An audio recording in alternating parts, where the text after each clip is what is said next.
적의 공격을 막아내는 강한 방호력, 폭풍처럼 질주하는 기동력, 그리고 360도 전 방향의 포를 발사하는 막강한 화력을 갖춘 지상전의 왕자 전차.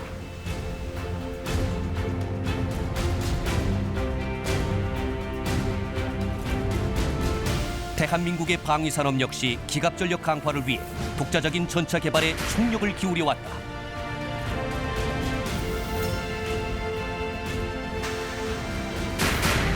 독일의 레오파드2, 미국의 M1, 그리고 영국의 챌린저에 이어 세계 수준의 3세대 전차로 탄생한 K1 전차. K1은 1980년대 북한군이 가지고 있던 T-54, T-55, 그리고 T-62 전차에 대응하기 위해 다양한 능력을 도입했다. K1은 톤당 25마력 이상의 기동력을 기반으로 이동간 사격 능력과 야간 전투 능력까지 장착한 것이다. 포탑과 차체 전면에 복합 장갑을 채용하고 차체 측면까지 장갑화하는 등 동시대의 3세대 전차에 뒤지지 않는 방어 능력까지 보유한 K1은 현재까지도 우리 육군의 주요 기갑 전력으로 활약하고 있다.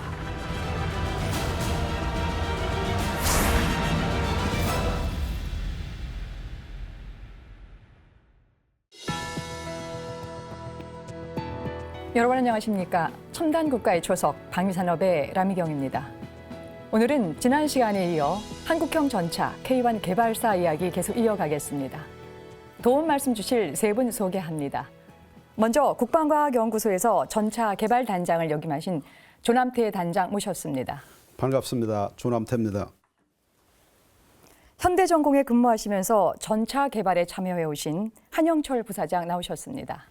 안녕하세요. 한영철입니다. 마지막으로 국방과학연구소에서 전차 사업단장과 K2 흑표개발 단장 등을 역임하신 아주대학교 시스템공학과의 김의환 교수 함께 하시겠습니다. 안녕하십니까. 김의환입니다. 조 단장님, 네. 이제 5개 이제 그 실용 시제 탱크가 이제 만들어지게 되고요. 네. 이제 이후에 계속 이제 이어서 시험 평가도 국내에서 좀 이루어졌을 텐데. 그렇습니다. 어떻게 진행이 됐고 결과가 어떻게 되는지 궁금한데요. 무기 체계 연구 개발에 있어서 사업 계획서에는 2가지 계획이 들어갑니다. 첫 번째는 무기를 만들기 위해서 동원돼야 될 기술과 자재, 생산 공정, 장비, 어마어마한 하드웨어와 소프트웨어가 동원이 되는데 그것이 제품으로 나온 것을 시험 평가를 하려고 그러면 계획서에서 공학 관리 계획서라는 것을 만듭니다. 즉 SEMP, SEMP라고 그래서 System Engineering Management Plan. 그거를 놓고 제품이 나오면 과연 군이 요구한 성능대로 제품이 나오는가를 평가를 해야 됩니다. 그것을 TEMP, 템프라고 얘기합니다. Test and Evaluation Management Plan. 이 2가지가 합해진 것이 연구개발 계획서입니다. 그러면 5대 제품을 만들었는데 이 제품은 한국이 발주해서 미국 기술로 만들어 온 전차입니다. 세계 선진국이라는 미국의 기술로 만들어 온 전차를 국내에서 국방과학연구소가 시험 평가를 했다? 미국이 그 결과에 동의하고 승복할 것인가? 두 번째는 한국군도 우리가 미국에서 만들어 온 그 기술을 한국에서 시험 평가할 수 있었을까? 객관적인 것은 뭐냐면은 미국의 스탠다드와 미국의 규격으로 시험 평가를 할 수밖에 없었어요. 한국군 없었으니까요. 한국의 전차 시험 평가하는 스탠다드와 규격이 없죠. 저희는 그걸 개발 중에 있었으니까. 그렇다고 그러면은 모든 시험 평가는 미국의 스탠다드와 미국의 스펙으로 번역도 하면은 번역 과정에서 문제가 생기기 때문에 원문에 의한 규격서에 의한 시험 평가를 한 겁니다. 그렇게 해서 했는데 그 뭐 엔진에서는 또 불이 났고, 사격은 뭐 한 1000여 발 사격했는데 아주 뭐 치명적인 결함이 35건, 기동 뭐 이런 데서도 한 34건. 중복해서 시험이 일어난 거예요. 선행 시제 때 발생됐던 결함이 실용 시제에서도 또 나타난 거예요. 이제 가장 치명적인 거라는 거는 사격을 해서 적을 잡을 수 있는 능력을 가진 전차여야 될 거 아니겠습니까? 이게 사격 명중률이 안 나오고 사격 통제 장치가 소프트웨어가 엉켰는지 장비에 뭐가 어떻게 엉켰는지 보이질 않는다든지 도저히 사격을 할 수가 없는 상태에 도달을 했어요. 그래서 그 내용을 알고 보니까 미국도 미국 제품이 아니에요. 미국도 스위스, 독일, 캐나다에서 도입해서 장착한 부품에서 생긴 문제이기 때문에 기술을 통제할 수 있는 능력이 없었어요. 미국도. 그러니까 진짜 피눈물 나는 이거를 어떻게든지 성공해야 된다. 그래서 결국은 어떤 결론을 내렸느냐. 설계 변경을 현장 중심, 결함이 하자가 발생된 현장으로부터 다이렉트로 피드백을 해서 과학기술자들이 직접 확인을 해서 직접 설계 변경 방향을 즉시 대책을 현장에서 확인하기 시작해서 빠른 시간 내에 보완, 설계 변경, 재시험 이러한 과정을 거쳐서 1987년 4월 초에 조건부 양산을 할 수 있는 시험평가를 맞출 수 있었어요. 참고로 말씀드리면 무기체계는 연구개발 끝나서 시험평가에서 용광로에 들어갈 때까지 평가합니다. 그러니까 어떤 기간을 두고 시험평가로 끝나는 것이 아니다라는 말씀드립니다.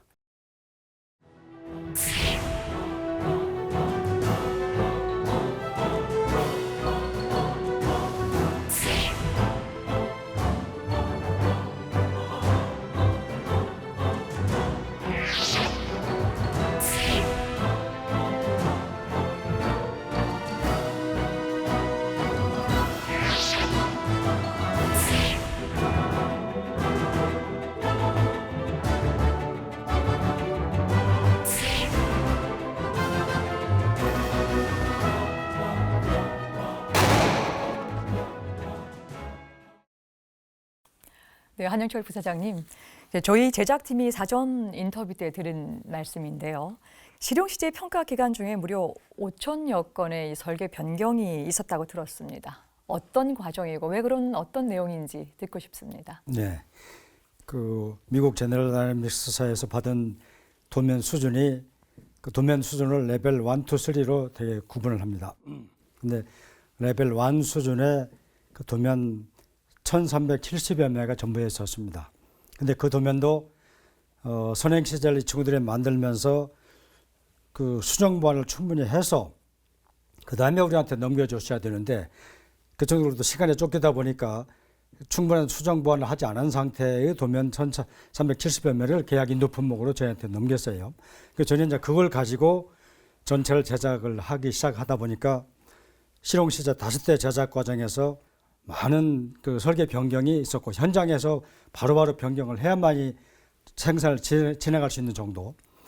그다음에 이제 아까 그 조단님께서 말씀하신 그 시험 평가 과정에서 계속적으로 그 문제점들이 또 도출이 되고 또 초도 생산 13대쯤을 이제 초도 생산 기간으로 잡아서 그걸 초도 생산도 같이 막 병행을 해왔는데 그 조기 전력화 문제 때문에 그 과정에서도 또 설계 변경 사항이 개선 요구 사항이 계속 그 발생이 되고 또 이제 그 양산도 1, 2, 3차 계속 해왔는데 양산도 병행하는 과정에서도 그렇고 그래서 결국 생산 과정에서 나오는 설계 변경 사항 또 에러 사항 또 ADD에서의 시험 평가 과정에서 개선해달라고 하는 사항 또 군에서 전차 3대를 가지고 2대는 OT를 하고 1대는 ILS 시험을 주로 했는데 전차 3대를 가지고 계속 1년 동안 시험을 하면서 계속적으로 이거 바꿔달라, 이거 수정해달라, 이거 개선해달라 하는 사항들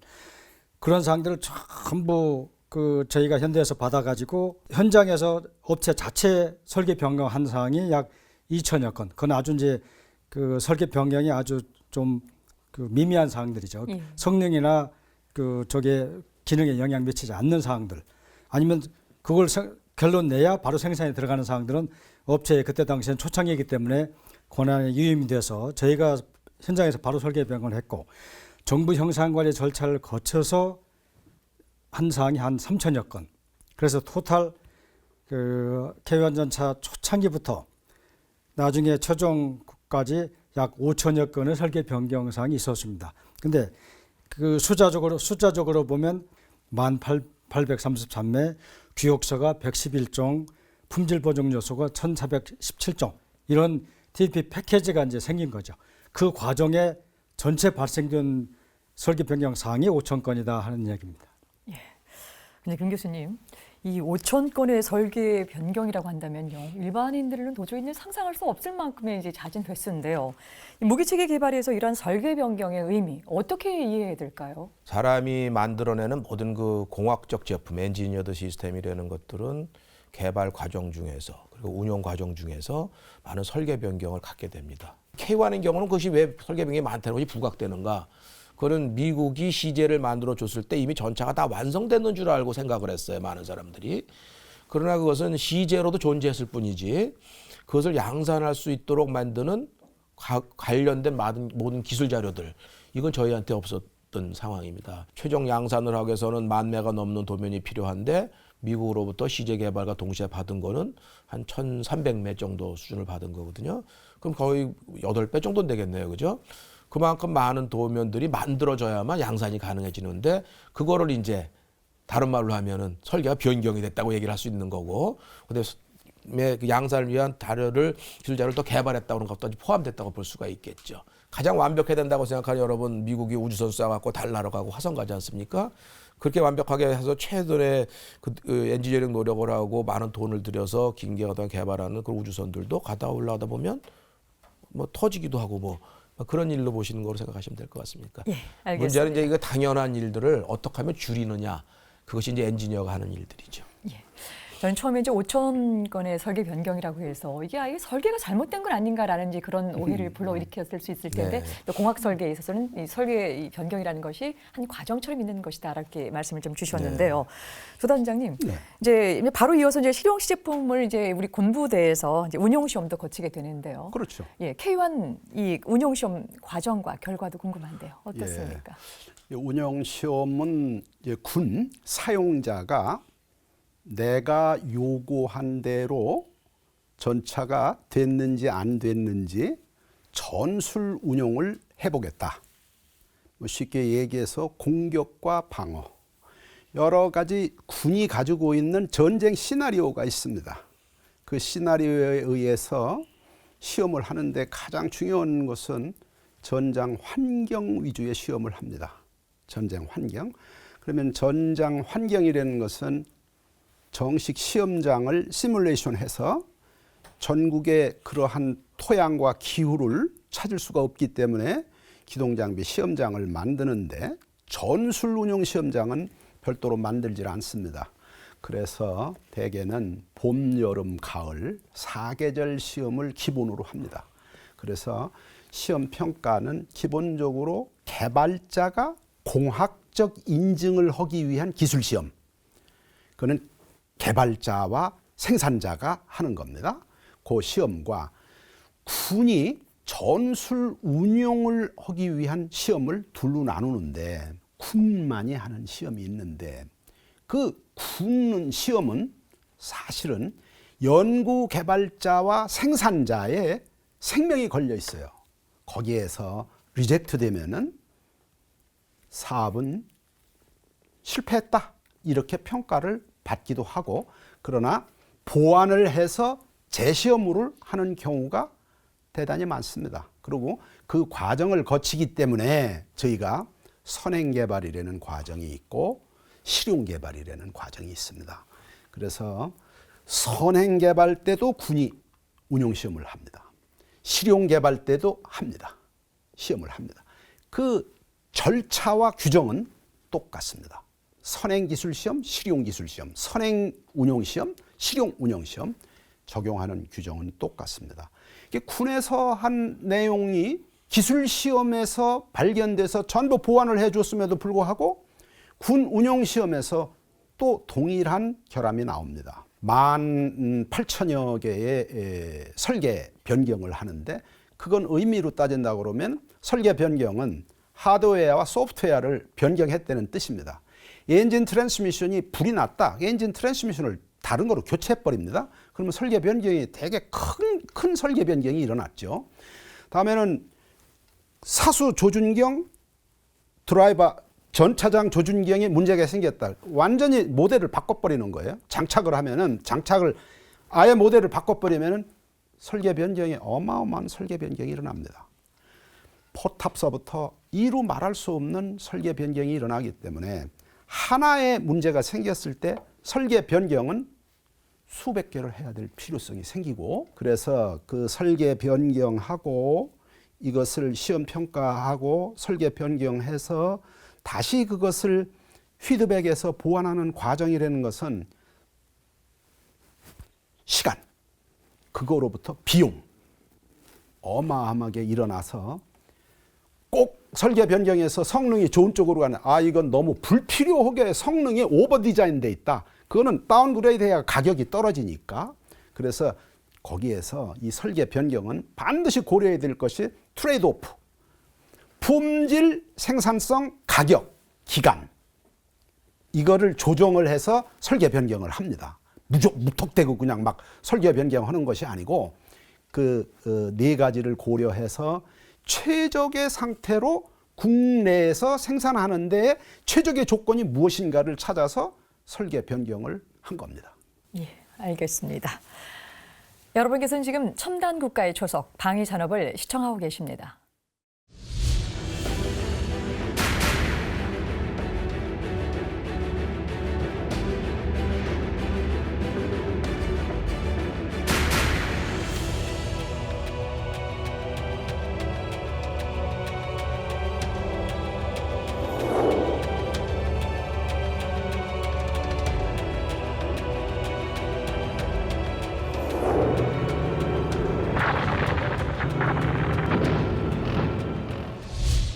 네, VCR 잘 봤습니다.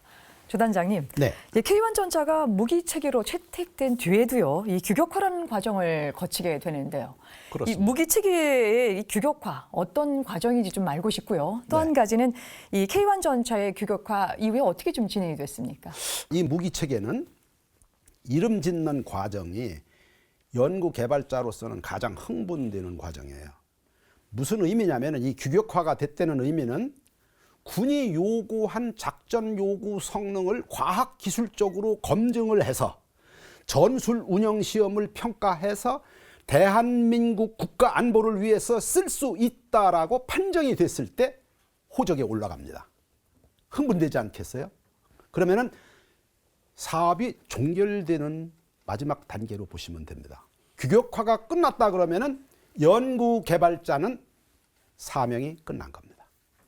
자, 그러면은 이 규격화를 하기 위해서 이 K1 전차가 이름이 어떻게 처음에 지어졌느냐? 뭐 개조 전차 뭐 이렇게 했는데 월 측은 로켓이라고 해서 리퍼블릭 오브 코리아 인디지너스 탱크 가지고 이게 로켓, 그렇죠? 로켓이라는 이름이 주어졌었어요. 그 사업에서 선행시제가 나왔을 때 X를 붙였습니다. 엑스페리멘탈 K1 전차. 그래서 XK1 이렇게 불렀습니다. 다음에는 실용 시제를 끝나서 대한민국 육군 총장이 이 정도 성능이면은 내가 전투에 쓸 수 있겠다. 합격 판정을 내려서 제 이름을 붙였을 때 X를 떼냅힙니다. 그리고 K1 전차 이렇게 이름을 붙였는데 K1 전차 전에 약간 이름 다른 것이 하나 있어요. 88 전차. 이것은 전두환 대통령의 휘호입니다. 88 전차는 휘호. 휘호로 1987년에 1988년 올림픽 방해책동을 군사 외교적인 안심 방해책동에 대응해서 88 전차다. 그렇게 명명을 한 것이 88 전차죠. 그러면서 그것이 이제 K1 전차로 됐죠. K1 전차로 되는 과정에서 규격화는 2차에 걸쳐서 규격화를 했어요. 이게 규격화 1차에 한 번에 못 합니다. 그러니까 규격화도 안 하고 그러면은 양산했다는 얘기 아니냐? 맞아요. 규격화, 한국 규격화는 안 했지만 미국 M1 전차 규격이 있었죠. 그렇죠? 어차피 K1 전차는 미국 M1 전차 규격으로 미국에서 만들어서 미국 군사 규격에 의한 시험 평가를 했다고 말씀드렸죠. 바로 미국 규격이 있었기 때문에 그 규격에 따라서 우리가 한국형 전차 규격을 만들어 가는 과정이었었거든요. 그러니까 양산을 하기 위한 규격은 만들어 가는 거죠. 규격화하는데 4년 걸립니다. 그렇게 쉽게 되는 일이 아니에요. 왜? 18만 개 부품 하나하나에 대한 규격이 전부 다 나와야 되고 품질 보증, 검사 방법과 절차, 게이지 전부 다 만들어서 소프트웨어가 다 만들어져서 그것이 규격화되는 거기 때문에 장비 운용을 하기 위한 군이 장비 운용을 하기 위한 납품 규격, 다음에는 생산 및 보존 관리, 정비 유지하기 위해서 필요한 모든 규격을 다 만드는 기간은 어느 나라든지 간에 양산 다 보내고 그 후속으로 합니다. 그래서 율곡 비리 때 그 뭐 엉터리로 말이지 K1 전차는 엉터리로 말이야 절차와 규정을 어기고 즉 뭐 쉽게 얘기하면 막 개발했다. 그래가지고 어떤 때가 어떻게 됐었냐면 언론에는 이거 뭐 깡통이다, 고물이다 이렇게까지 표현된 적이 있었어요. 그때는 좀 속된 말로 죽고 싶은 생각이 많이 들었습니다. 너무 억울해가지고요. 또 지난번에도 눈물이 나오려고 그랬는데 그 신문을 제가 지금 오래 두고 있습니다. 이거는 대한민국 방위산업사의 비극이에요. 어느 나라에서 자기 나라의 국력을 혼신의 힘을 다해서 한 것을 깡통이다, 고물이다, 고철이다 그렇게 표현할 수가 있습니까? 저는 그거를 이 전차에 오면은 그 신문을 보고 나면은 지금도 억울하기보다는 국가가 무엇 때문에 그렇게까지 이 탱크를 한국형 전차를 그렇게 비하해서 얻는 것이 무엇인지를 지금도 제가 알 수가 없습니다. 예, 알겠습니다. 아이고 죄송합니다. 네, 알겠습니다. 이렇게 해서 개발된 K1 전차의 주요 성능에 대해서 본격적으로 알아보겠습니다. 김 교수님, 이제 K1 전차의 공격 능력에 대해서 한번 정리해 주시죠. 당시의 기술로 봐서 이제 제일 앞서가는 나라의 전차들은 레오파드 2 전차하고 그다음에 M1 전차였었어요. 근데 우리가 과거에 쭉 우리가 살펴본 바와 같이 미국과 MOU에 의해서 M1 기술과 M60 기술을 사용을 해서 만든 전차가 K1 전차거든요. 그러니까는 그 당시의 기준으로 봤을 때는 거의 M1 전차와 대등한 수준이라고 보시면 될 것 같아요. K1 전차가 가지고 있는 당시의 화력 성능은 대단한 거였었습니다. 세계 최앞서가는 그런 수준이라고 볼 수가 있을 것 같습니다. 그 당시에 가장 중요한 전체적 기술로서는 뭐가 들어가 있었냐면은 그 헌터 킬러라는 개념이 들어가 있어요. 그러니까 전차가 이 승무원들 중에 임무를 분할을 해서 한 승무원이 적을 타겟을 찾고 있는 중간에 그 이미 찾아진 타겟을 한 승무원은 포수는 교전을 하는 겁니다. 그래서 굉장히 신속하게 대응할 수 있는 그런 능력이 있었습니다. 이게 헌터 킬러가 가능해지려면 어떤 일들이 이루어져야 되냐면은 그 화력의 가장 핵심이 되는 적을 볼 수 있고 조준할 수 있는 조준경의 능력이라는 게 있고, 그 다음에 그 조준경의 지시에 따라서 포의 방향이 정확하게 타겟으로 이동을 해서 빨리 이동을 해서 유지할 수 있는 기능이 필요해요. 그런데 이러한 기능이 K1 전차에 들어가 있습니다. 그러면 이제 그 당대의 그 가장 앞서가는 기술들입니다. 그것이. 그 다음에 또 새로운 기술로 들어간 게 뭐냐면은 야간에 교전할 수 있는 능력이 들어갔어요. 과거에는 이 주간에 이렇게 보는 것만 돼서 가시광선 내에서 전투를 하였는데 그 밤에 전투를 하기 위해서 어떻게 밤에도 볼 수 있는 방법이 없을까 해서 이제 많은 연구들이 됐습니다. 여러 가지 방법이 있습니다만은 지금도 사용하고 있는 이 적외선에서 그 서멀 이미지라고 그러는데요. 적외선 열 영상을 만드는 조준경이 최초로 적용이 됩니다. 그래서 그 중간 단계에 있는 그 해상도가 낮거나 어느 정도의 빛이 필요하거나 이런 거랑 상관없이 밤에도 저걸 뚜렷이 볼 수 있는 그런 조준경이 적용되고요.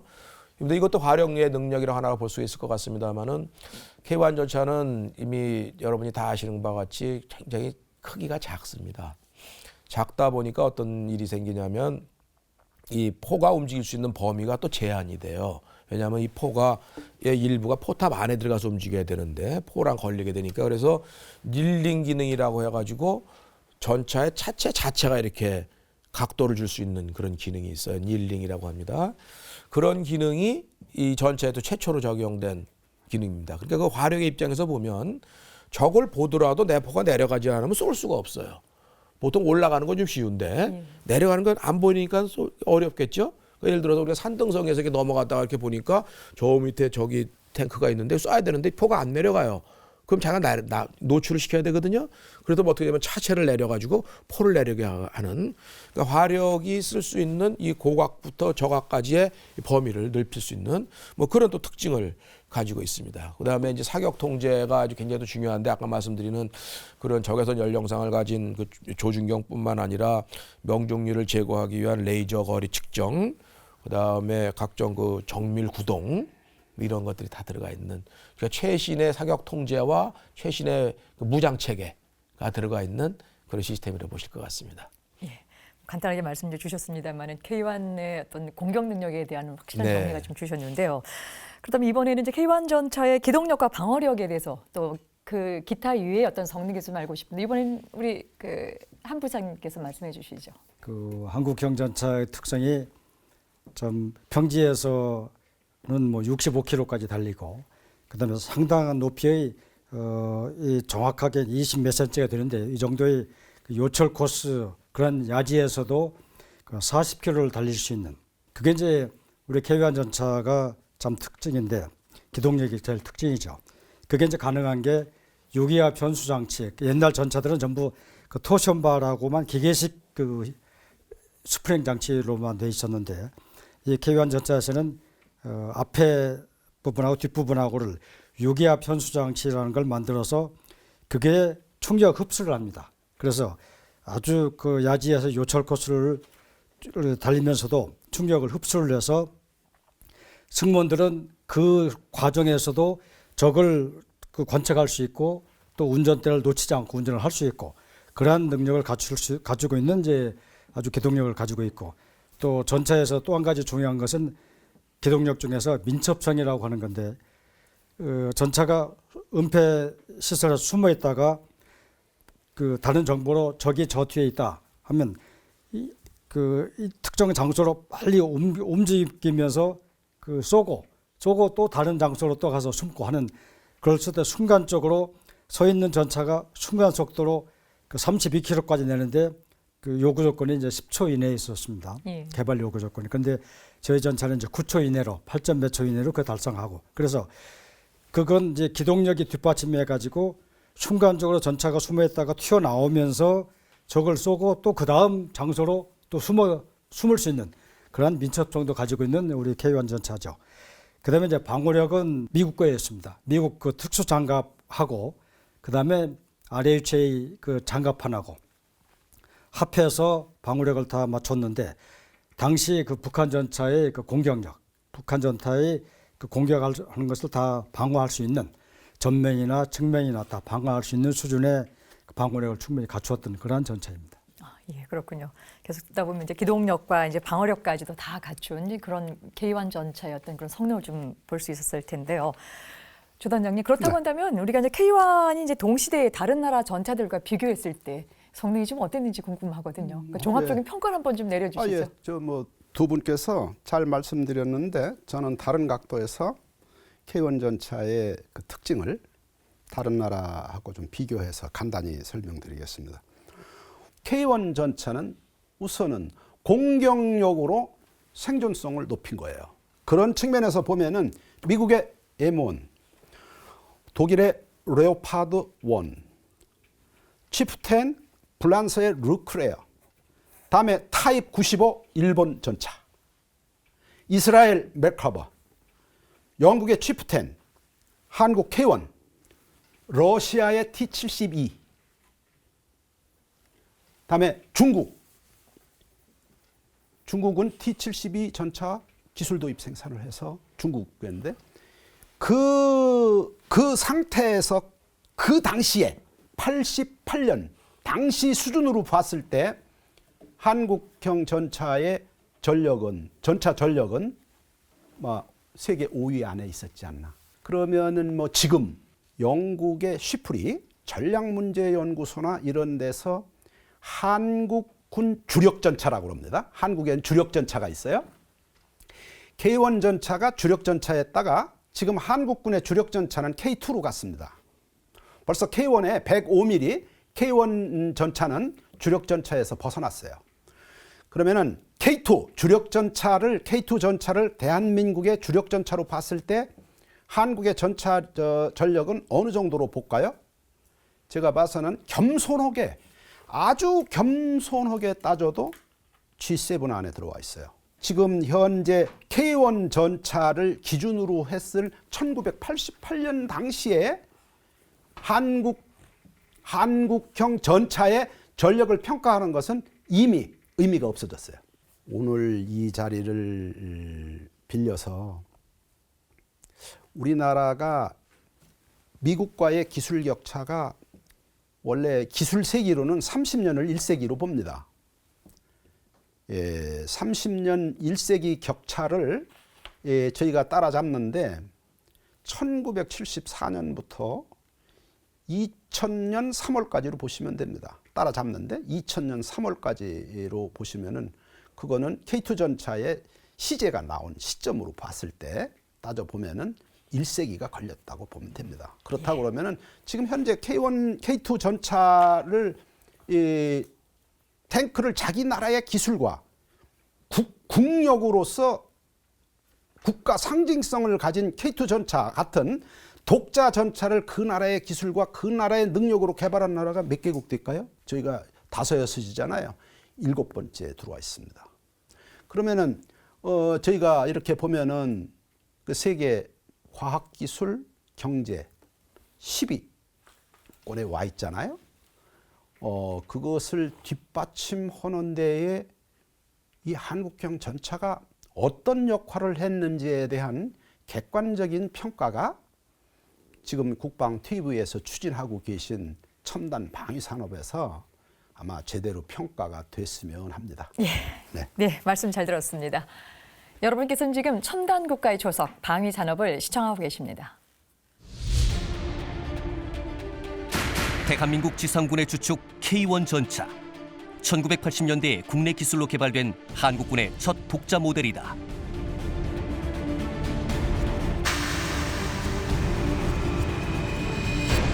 무게 51.1톤, 최고속도 65km까지 도달할 수 있으며 주 무장으로 105mm 강선포를 장착한 이 전차의 승무원은 모두 4명.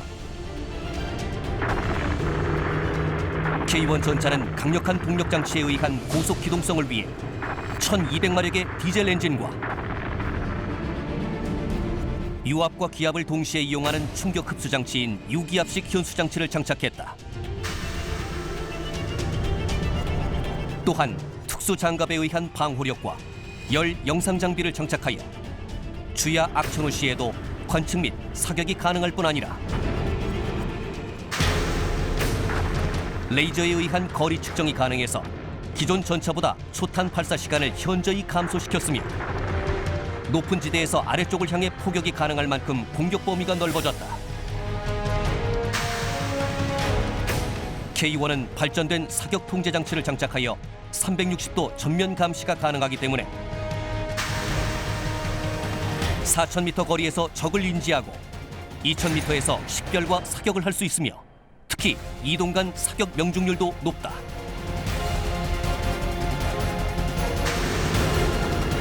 우리 보병의 기동력을 독보적으로 향상시킨 K1의 개발 경험은 이후 세계 수준의 전차 K2를 개발하는 데 소중한 기술 자산이 되기도 했다. 네, VCR 잘 봤습니다.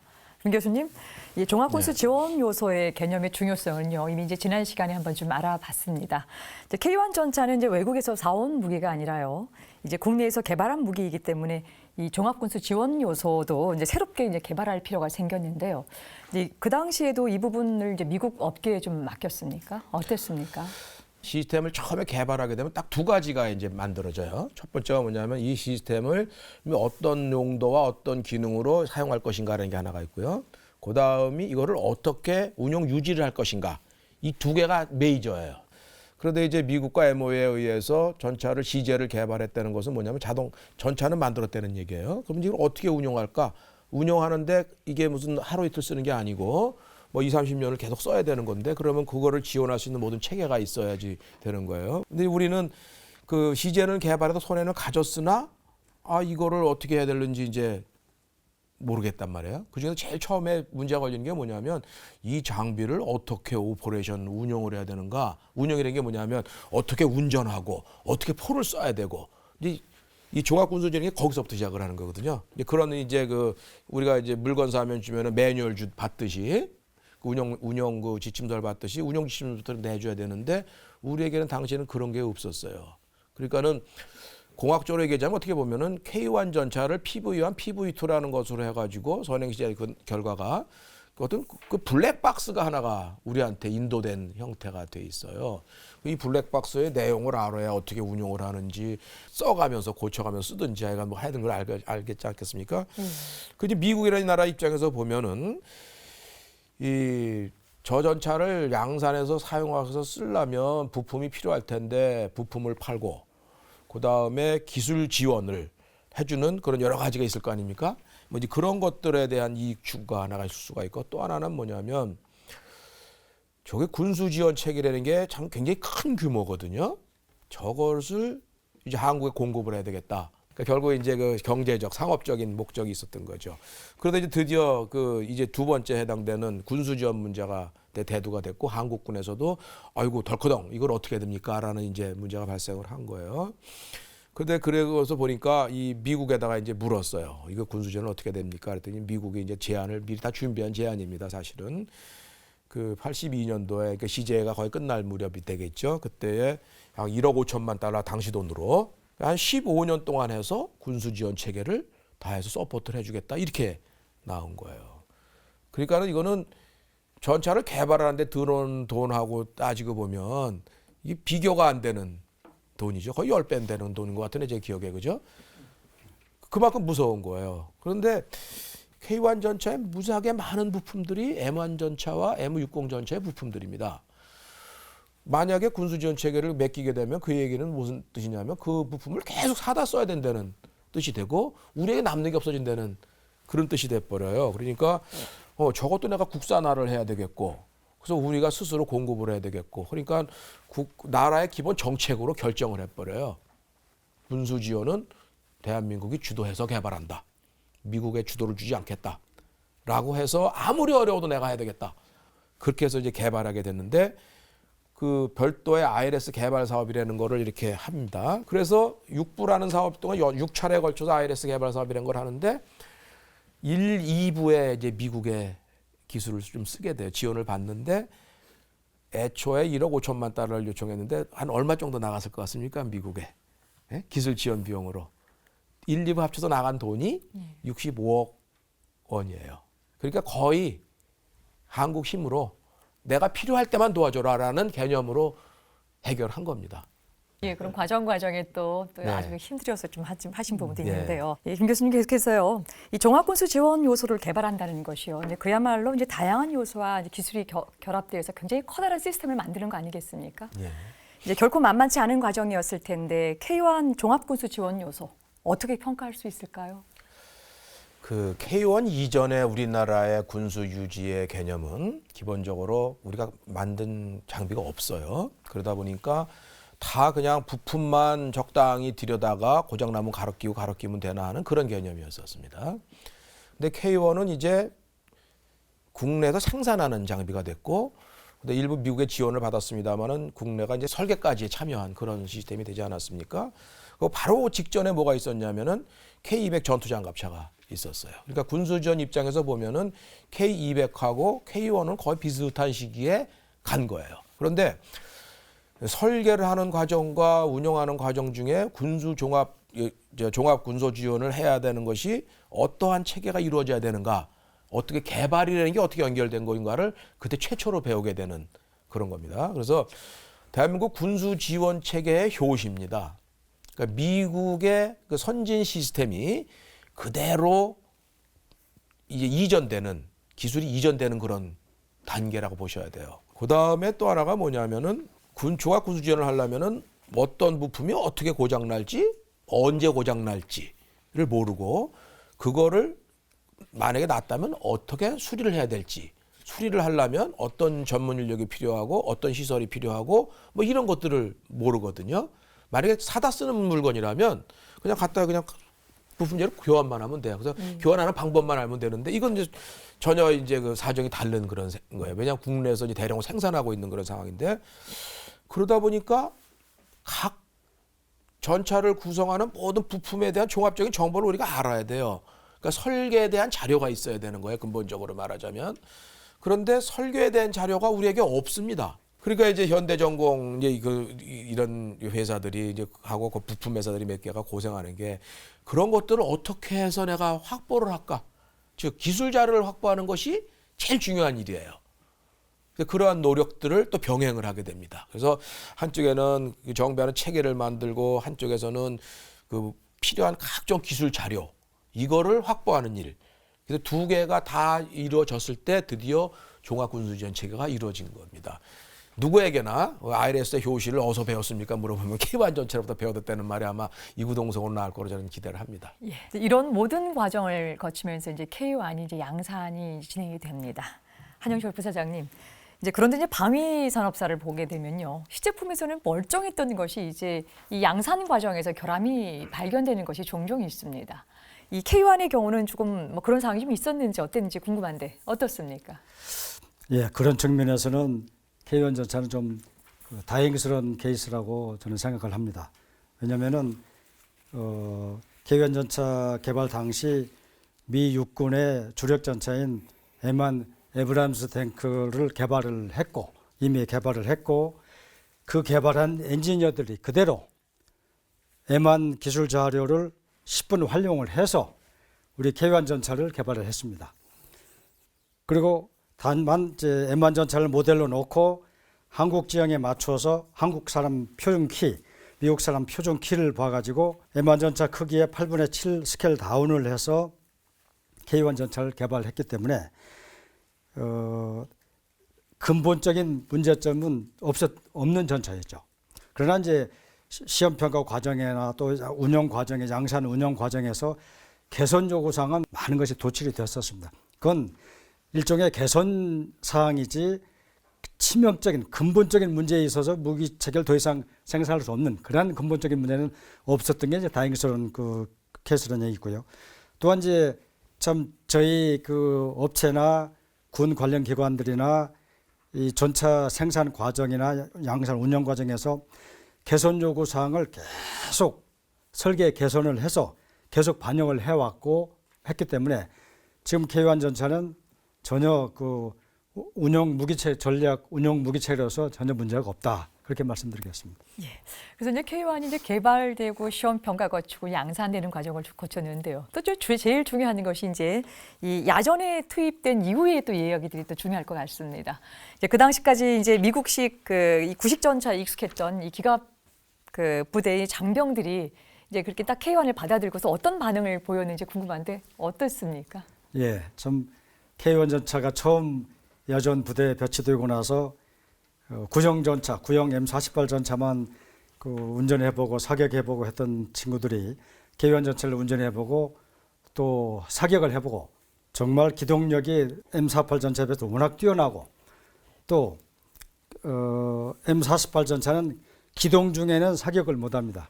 기동하고 가서 잠시 서서 사격을 하고 또 기동을 하고. 근데 K1 전차는 가마에 서서 사격을 하는 명중률이나 기동을 하면서 사격을 하는 명중률이나 거의 대동을 소유합니다. 어떤 면에서는 또 기동간 사격이 더 명중률이 더 높게 나오기도 합니다. 실제로 시험 평가해본 과정에서 보면. 그러니까 그다음에 또 기갑병대에 또 놀란 것들이 그 구형전차는 야간에는 별빛이라도 약간의 빛이 있어야 그걸 증폭을 해서 운영을 할 수 있습니다. 그런데 K1 전차는 별빛이 전혀 없어도 열상 장비에 의해서 야간 전투 능력을 발휘할 수 있기 때문에 정말 반응이 아주 좋았습니다.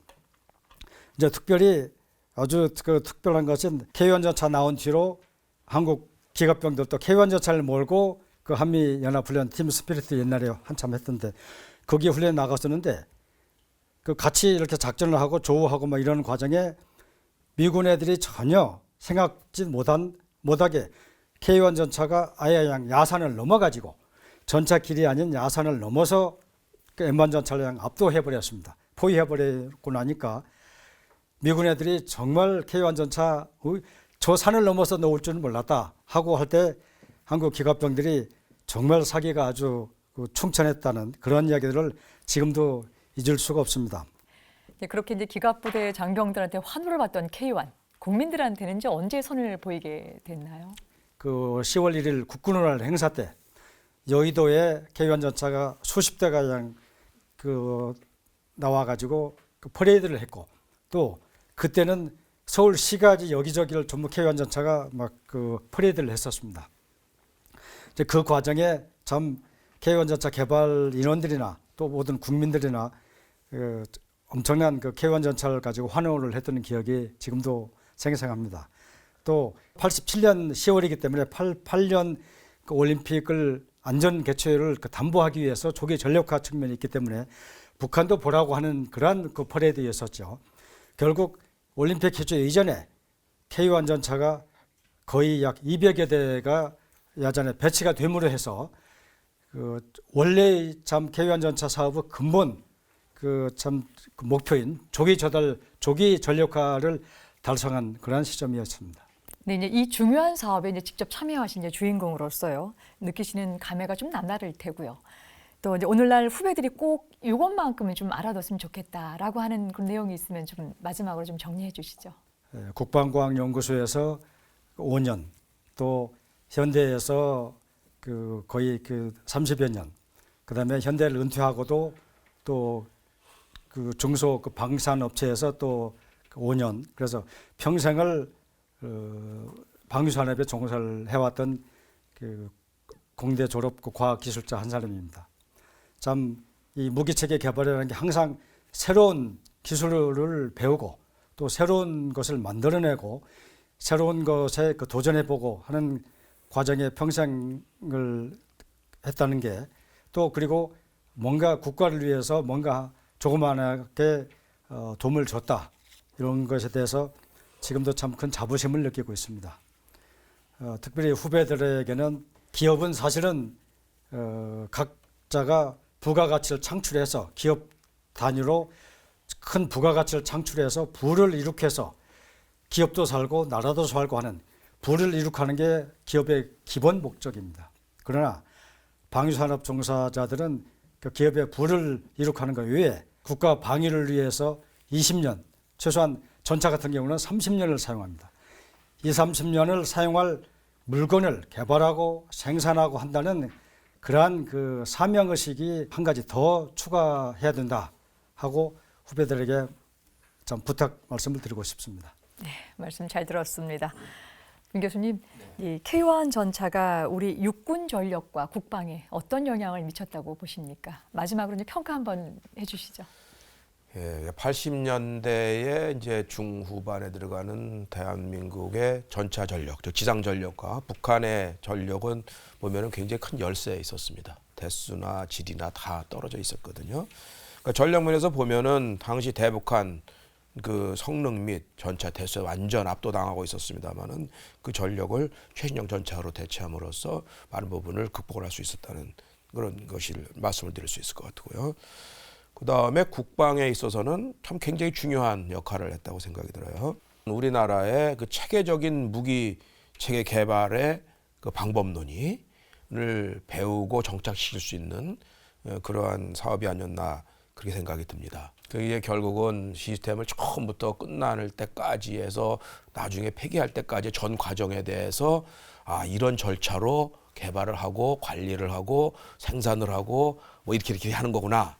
결론으로는 K1 전차를 가졌습니다만은 개념 연구라는 것도 미국이랑 했고요. CJ라는 것도 만들어봤고 또 CJ를 또 미국에서도 평가를 해봤고 국내에서도 평가를 해봤고 또 미국이 돕지 않는 상태에서 우리 스스로 양산할 수 있도록 만들도록 기술 자료도 만들어봤고 양산 설비도 만들어봤고 종합 군수 지원 체계도 미국의 제한한 가격의 한 10분의 1 그 정도 가격으로 또 다 체계를 다 만들었고 그다음에 운영 유지를 해가면서 사용할 때에 어떻게 지원을 해야 되는가라는 것과 부품을 어떻게 공급을 해야 되는가 또 국내에서 그렇게 해서 적합하게 해주기 위해서는 어떤 그 서포트하는 체계를 갖춰줘야 되는가 뭐 이런 것까지 그다음에 필드에서 생기는 문제점에 대한 데이터 컬렉션을 어떻게 갖고 그다음에 피드백을 시킬까 뭐 등등 하여간 그 전 라이프 사이클에 대한 것들을 아마 이게 온전하게 배울 수 있었던 아마 그런 것이 될 것 같습니다. 그래서 국방력에서 있어서 보면은 비로소 우리가 그 독자적으로 무기체계를 개발하는 온전한 사이클이라는 게 뭐냐라는 그런 걸 배웠다고 생각이 들고요. 그다음에 또 그렇게 전력화를 함에 따라서 국민적으로도 봐도 실세 전력의 그 구비에 의한 자신감뿐만 아니라 정신 전력에서도 큰 역할을 했다고 생각이 듭니다. 우리도 전차라는 걸 국내에서 생산해 내가면서 할 수 있다라는 그 정신 전력에 대한 뒷받침, 이런 거에도 아마 굉장히 큰 역할을 하지 않은 사업인가 그렇게 생각이 듭니다. 예, 알겠습니다. 조남태 단장님, 네. 우리나라 이 방위 산업사에서 이 K1 전차의 개발 어떤 의미가 있다고 볼 수 있을까요? 예. 이 한국형 전차 사업은 21세기 대한민국이 경제, 과학, 기술 12위에 오르는 선진국 문턱에 와 있도록 한 대한민국 국운을 결정한 88 올림픽의 안전 개최, 이로 인한 국격 상승을 도모하는 데에 무기 체계로서는 한국형 전차가 기여한 바 크다. 또 하나는 1974년 4월 19일 이 시점부터 1997년까지 K1 전차 양산하는 과정에 국가 방위산업 정책이 경제개발 5개년 계획과 연동해서 대한민국 국운을 결정할 수 있는 국책사업으로 전차 사업을 정권과 관계없이 끌고 올 수 있었던 대한민국의 건세사, 이것은 전 세계가 재평가하고 있습니다. 그리고 우리도 그러한 평가에 인색해서는 안 된다는 말씀을 드리고 24년에 걸쳐서 50년 이상의 무기체계 기술 격차를 단축시켜 온 거예요. 이것은 군사과학 기술 역사에 이것은 기적입니다. 외국에 의존되지 않고 국가 안보의 자주국방이라는 실질적인 능력을 배양하는 데에 한국형 전차가 이바지한 바 크다. 이로 인하여 우리나라가 앞으로 한국형 독자 무기 체계는 제가 아주 단언합니다. 세계 명품만 나옵니다. 지금 현재 여러분들이 한국형 무기체계로 나오는 여러 가지 무기체계에서 계속적으로 문제가 발생되고 있습니다. 하자가 발생되고 있습니다. 발전 많이 나올 겁니다. 그리고 또 나와야 기술 발전이 됩니다. 그리고 그거를 밝혀낼 수 있는 능력이 있어야 돼요. 하자를 찾아낼 수 있는 능력, 이것이 그 나라의 과학기술을 발전시키는 원동력이 됩니다. 그러니까 제가 꼭 부탁드리고 싶은 것은 자긍심을 가지셔도 좋다. 대한민국 독자 무기 체계는 당대에 나온 게 아닙니다. 수십 년 전, 20년 전, 30년 전에 이미 전 정권에서 씨앗 뿌린 것이 지금 열매로 나오고 있다는 사실을 인정하시고 절대로 그것을 오늘까지 끌고 온 과학기술 및 종사 관련자들을 매도하는 일은 최소한도 없어야 되겠다. 이 군사과학자로서 제가 해야 될 마지막 말인 것 같습니다. 한국형 K1 전차 역사의 생생한 증언을 해주신 세 분께 깊은 감사를 드리겠습니다. 첨단 국가의 조석 방위산업, 오늘 준비한 것은 여기까지입니다. 다음 이 시간에 이어가겠습니다. 안녕히 계십시오.